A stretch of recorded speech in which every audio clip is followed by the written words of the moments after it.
Real Sociedad Copa del Rey title 4th time win பண்ணுறாங்க. Atletico மேட்ரிட்டை ஒரு penalty shoot அவுட்டில் பீட் பண்ணி கண்டிப்பாக இது ஒரு major result for Real Sociedad.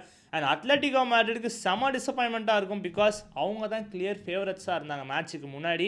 ஏன்னா இப்போ தான் ரீசெண்டாக பார்சலோனாவை UCL நாக் அவுட் பண்ணியிருப்பாங்க.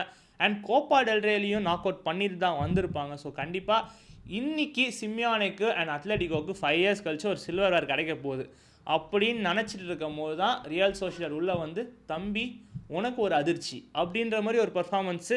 ஏன்னா கேம் ஸ்டார்ட் ஆகி 14th செகண்ட்லேயே வந்து ஒரு கோல் அடித்து ஃபஸ்ட்டே கிக் ஸ்டார்ட் எடுத்துருப்பாங்க. கொன்சாலோ குயிரஸ் சரி கிராஸு அண்ட் செம்ம ஹெட்டரு 1-0 போகுது. லூக்மன் ஈக்குவலைஸ் பண்ணுறாங்க. கேம் ஈக்குவலாக போகுது.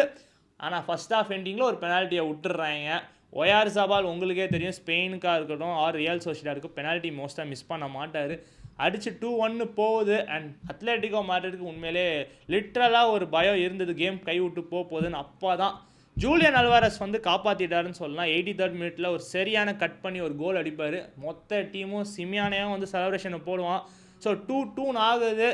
ஃபுல் டைம் முடியுது. எக்ஸ்ட்ரா டைம் போகுது. பெனால்ட்டி ஷூட் அவுட் வருது. அண்ட் ஃபஸ்ட்டு 2 பெனால்ட்டி மிஸ் பண்ணுறாங்க அத்லெட்டிகோ. அதுவும் மிஸ் பண்ண players Julian Alvarez and Alex Sorloth. கண்டிப்பாக வந்து செம சர்ப்ரைஸ் தான். ஒரு மேஜர் பிளேயர்ஸ் மிஸ் பண்ணுறாங்க. But anything can happen in penalty shoot out. So இந்த மாதிரி போகிறனால கண்டிப்பாக சோசிடாட் ஒரு நல்ல அட்வான்டேஜ் கிடச்சிது. அண்ட் அவங்க பெனால்ட்டிஸில் ஒன்று தான் மிஸ் பண்ணியிருப்பாங்க. மித்ததெல்லாம் அடித்து அவங்க ஜெயிச்சுட்டாங்க. இதுக்கு வந்து இப்போ பார்சலோனா ஃபேன்ஸ் சொல்லுவாங்க, ஏன்டா இதுக்கு பருத்தி மூட்டை குடோன்லேயே இருக்கலாமேடான்னு. எங்களை எதுக்குடா ஜெயிச்சுட்டு நீங்கள் ஃபைனல்ஸ் போய் நீங்கள் போய் தோத்துட்டு வரீங்கன்ற மாதிரி